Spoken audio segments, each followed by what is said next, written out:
What's up, everybody? Pete the Hybrid Guy here, and today we are dealing with a pretty common issue on a Gen 2 Prius, and it is the issue of some of my buttons on my steering wheel just don't work. Yep, that one works, but this one doesn't. This one does not. This one does not.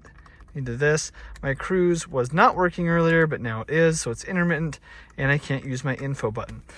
So in this video, what I want to do is I want to talk about what this problem is and, of course, how we can correct it and how you can do it for a very reasonable amount of money and save yourself a lot of money having to go in and have this diagnosed. So let's dive in and get started.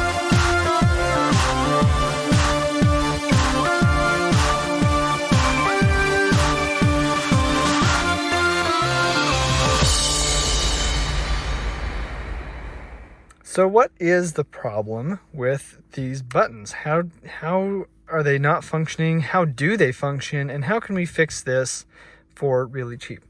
Well, this little device right here is called a clock spring or a spiral cable, depending on who you're talking to.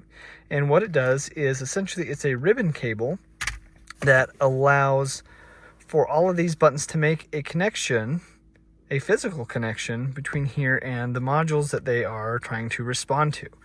And what ends up happening is that inside of this spiral cable or clock spring is sometimes after a while the connections just end up wearing out and then some of the buttons don't work. It's really just that simple. And so to change this out is a lot easier than most people think, and that's what we're going to do today, is show you exactly how to do that and do it the right way and do it safe.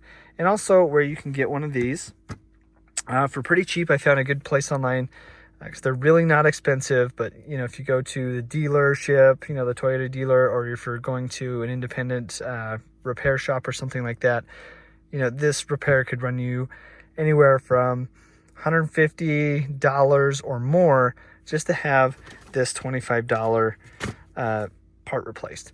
But it's all about understanding how to make sure that you're safe and what tools to use in order to get that clock spring out. So let's first start with what we need to do to get this ready, get this steering wheel ready in order to get that out. So let's first start with what we need to do to safe the car down in order to get the airbag out of the way so we don't harm ourselves, and get this all pulled aside so we can get that old clock spring out and get the new one back in there and get this system functioning once again.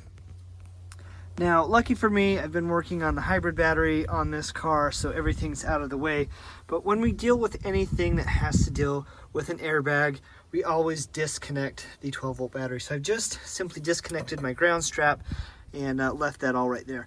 I know it's not going to touch anything in regards to touching the body, so this will not reconnect while I do this service, and it's a very fast and easy thing to do.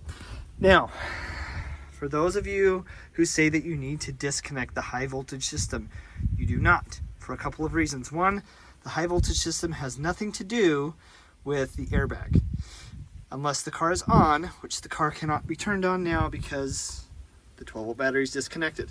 So there is no worry for that there. Thing number two, it is wise to wait anywhere from about 3 to 5 minutes or more to allow any capacitors in any of the ECUs to discharge. And then thing number three, make sure that you're not conducting static electricity. If you happen to be conducting a lot of static electricity and you happen to touch the terminals of the airbag, that can turn out very poorly for you. So please be very cautious that you are grounding yourself and not making any sort of static electricity or anything like that. So I'm gonna wait my time. I've got everything disconnected, and while we're doing that, let me show you some of the tools that we're gonna need. We're gonna need a little pick, and I'll show you where we're gonna use that. And we're also going to need a T27 Torx bit, and I'll show you where we're going to use that. I'm also going to use my little impact driver here and put this Torx bit right on here. And you can use a trim removal tool or plastic clip removal tool if you want to remove some of the pieces that we're going to be taking off the steering wheel. All right, So one of the first steps is to remove these little covers on the steering wheel. They cover up right here, and then you can see right there, that's where we're going to be backing off on both sides. So this one here fits right over it like that, and then the other one on the other side has the cruise control portion sticking out of it. So you just pop this out really easily. You can see it just has those little clips right there, and then back this side off and do the same thing on the opposing side. Now once you've backed those off, they will not come out and fall in your hand. They're going to stay in that little spot that they're in right there. They have a little thing that holds them in there. But when you're done with that, you've got both sides backed off appropriately, then your airbag will just flop out. So let's take a look at that right now. So if you've done this right so far, you should be able to grab your airbag and just pull it out like this, set it on your lap. Now, next thing, these two leads right here, they come right off of the spiral cable and they go onto the airbag. Now with everything disconnected, this will be a very easy procedure. You're just going to take your pick. Oh, I wish that would focus. Here we go. And we're going to go right under here. Watch me struggle doing this one-handed like that. Okay. And then this will wiggle off once we get it. Anyway, you pop these up. And sometimes they need a little bit of help because this spiral cable is probably the original one. And then you just come up and off. Let me set that down so I can get a better angle on that. But sometimes they need a little bit of help. And sometimes you can just get under them with a tool and pop them off like that and like that, right? And we're going to disconnect our ground strap and set this aside. So this is kind of difficult with one hand, but I'm going to disconnect this ground strap right here and then just set this airbag module aside, because really that's where we're headed, is right down into here. So let me set this aside and then I'll tell you what we got to do next. Okay, with your airbag module set aside, everything disconnected, we're going to take out all these different connections here. And what we're trying to gain access to is this nut right there. I believe, I gotta remember, I think that's a 17 millimeter, and you can take it off with an impact if you've got a good one, but I prefer just using a hand tool and marking exactly where it comes off so my wheel is nice and straight when I put it back on. So I'm going to disconnect these, loosen this nut, and then you're going to pull on each side of the steering wheel towards you and wiggle it back and forth, and this whole thing will just pop off. So let's go to that point and then we'll go from there. Now if you've done that right, you should end up with this, and those clock springs face straight up. I did a little bit of marking. It's kind of tough to see right there, but I have a little scratch mark here, and then I have one on the wheel so I know where I want this to be. Now from here, and by the way, just so you are aware, if you haven't got yourself one of these little Tecton little tool sets, super helpful to have for like probably a solid 70 to 80% of the stuff you're ever going to do on a Gen 2 Prius. I really like these because they're quality tools and they're very affordable. By the way, that nut is a 19 millimeter, just so you are aware. From here, this is going to be pretty easy. What we're going to do is take these two screws out and we're going to separate these two pieces of plastic. It can kind of be a little cumbersome if you haven't done it before. It's kind of a pain in the butt, but just take your time and be careful, separate them, and then we'll have access gained to this spiral cable that we can then extract and put the new one in. And I'll show you how to do that the right way so it doesn't get messed up when you put this all back together. Okay, a couple things. So what I like to do is to kind of reach in and pry here, and that will help pop each side apart. And then really from here, it's pretty easy. If you don't know where the tabs are that hold this on, there's one on the top, one on the side on each side, right there and right there. And all we're gonna do is just release those tabs and then just slide this out. That's all we're gonna do. So you're gonna go tab here, and then you're gonna get the tab here on this side. Sometimes they're a little bit of a pain in the butt, but not too bad. Tab on this side, and that's it. Right now from here, well, and you have to disconnect this connector here too. So from there, it is a straight, usually it's a very straightforward exit. It's a lot harder when you're working with one hand and you've got stuff in the way. You're gonna also probably need to undo, well, not probably, you're gonna have to work with this connector back here as well, because that's part of the airbag system. But undo the connectors, unsnap all the tabs, use your other hand to push this out of the way while you bring that out. And once you've got it out, then we'll look at installing the new one. Couple of things to note. When you are working with this particular clip, it slides down like that and then releases off of this. Now, one of the reasons these clock springs are so cheap is because they don't have this additional piece on here, which you really, for the most part, don't need, because the main part of all of everything is in here. But what you do need to ensure is that those pins line up with these slots here on the back side. And you can see this all came apart on the old one. And so this one is not anything that we're going to worry about, and we're going to set it aside. But for the new one, which is here, we need to, when we put this back in, make sure that those pins are lined up. And you can see one is bigger and one is smaller. And those have to go keyed in here. So when that slides back in, everything lines up. The other thing that I will tell you is do not remove that orange pin.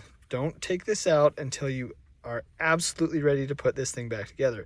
If you do that and this cable gets turned around, it could be clocked in the wrong position, and then you could turn the wheel one way or the other too far and ruin this job that you just did. So keep that in there until the last possible moment, until you're putting all this back together. And again, I will show you how to do that, but I just want to make sure that you're aware that you leave that in there. So from here, if you're OCD, you're probably going to go through and clean all the hair and crap that's out of here. But from here, we're going to just be putting this back together. All of this snaps together just like it unsnapped. We're going to put the new one back in, snap it all down, put all the plugs and connections in, and then we'll just go in the reverse order of how we took everything out and just be putting this back together now. Little trick of the trade, what I did is, because I was really nervous about that back part getting keyed in there and it has to snap in and I don't want to break off any of the tabs, is you can drop that steering column adjuster down, and this will drop down to give you plenty of room to bring that off of the steering column and then snap it perfectly into place. So this can all go back on as one unit. Yeah, definitely disconnecting those and having this drop down.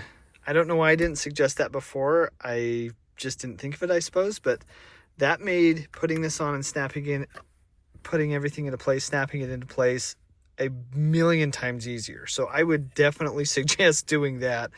My brain sometimes, I'll tell you what. Okay, from here, what we now need to do is put all of this stuff back together, because now we're going to be putting the steering wheel back on, plugging everything else in, and then of course we get to plug our battery back in and turn this car on and test our functions to see if they work. So we're gonna, again, just to recap on that really quick, we're gonna put all the plastic pieces back together. Take your time to get them to fit in, because they'll fit in nice. These plastics stay pretty malleable even when they age. And then just make sure they're fitting nice and tight. Put the screws in each side. And then of course that screw on the bottom, if you took that one out, you'll want to put that one back in as well. So I'm going to do that now, and then we'll put the steering wheel back on and I'll show you how I position it and tighten it. Okay, so if you made it to this step, you're doing incredibly well. Now these next couple of steps are really crucial to getting this right. So I want to make sure that you have really good information on what we've got to do here. So remember how I told you not to pull this out? This is the time that we get to do that, because we have to set the steering wheel on here, and the steering wheel cannot sit over that. So The important thing is not to get distracted, to stay on course. You're going to pull this directly out towards you, and then the steering wheel, you're going to feed this through, and it's going to go directly on. That way, and you're going to line it up with your markings. If you made markings on it, it's going to go directly on, and then you're going to put the nut on and get it secured down. What we're trying to avoid here is this moving. Okay, that's what this does, is that keeps it in place. So if it went a full circle, right, because we weren't paying attention or somebody touched it, this could end up getting damaged, and then we're going to do this whole thing again. So we want to avoid that. So what I'm going to do now is pull that pin just like that. Now you can see that it moves. And again, I'm not spinning it in an entire circle. I'm just moving it to show you that once that pin is out of the way, this whole thing will move. And now I'm going to feed this through my steering wheel and set my steering wheel back in place, and then we'll go from there. Okay, so once the steering wheel is back in place and you've got the nut back on there and tighten, you can see my mark there. You can kind of see my mark right here. Those are lined up about as good as they're going to get. Give that a good snug tighten down, and then the rest is really pretty easy. We're going to be reinstalling the plugs back in here. Of course, these are going to go on the airbag. We're going to put our ground on the airbag as well. And then we're going to put in, we're going to set that up in there and put the 2 screws in on each side and put the covers back on, and then we can connect this thing and be done. So just wanted to give you a brief overview of what this is going to look like once it's back together. Plugs are in, ground straps on, our 2 connections are on. Sometimes these aftermarket clock springs kind of fight you a little bit on the clips. Be patient with them, work them a little bit. I had to pop this part out a little bit further to get that to seat in all the way, but now it's good and secure, so I'm happy with that. So now from here, we're going to put this back together, and those bolts that are on the side are still sitting in their little respective places right here, as you can see, and they're going to go right back in and secure this whole airbag assembly into there, and then we will turn this on and check the function of our buttons. Okay, so we've got to wait for that to load. We've got cars in ready. We've got everything back together. Horn works. And cool, we're going to agree to that. Now let's see if our functions function. So we're going to press the info button, which is one of the things that really drives me crazy that doesn't work. Oh, check that out. And we can cycle back and forth between here. That means this must work too. Yep, there's my recirc, there's my defrost, and my rear defrost all now work. Very good. Love it. Which means these buttons still work as well. Mode. Yep. And press no off. Yeah. So not worried about it, which means this hang up button's gonna work, that's gonna work, that's gonna work, all of that's gonna work. Yep. Lowering temperature. Uh-oh. Well, that's what it's doing. Anyway, let's wrap this up real quick. So as you can see, replacing the spiral cable will fix, usually, I've never run into an instance where it hasn't repaired the functionality of the buttons on the steering wheel. Like I said, typically that is the main issue here, and it's a really easy fix. I've got links in the description for where you can buy those at a discounted rate. If you just want to get them on Amazon, you definitely can do that as well. Or if you want to use Clock Spring Experts, I will also put a link to their website there. I don't make any affiliate commissions off of Clock Spring Experts, but they're just a really inexpensive way to go. And I've had really good luck with them so far, because these don't cost a whole lot to make, and the markup in them is ridiculous. But again, if you've got a problem with your steering wheel buttons not functioning, you've got a bad clock spring or spiral cable, this video is for you. It's very easy to do. Just follow the procedures, make sure that you're doing it safely, and I will see you in the next episode.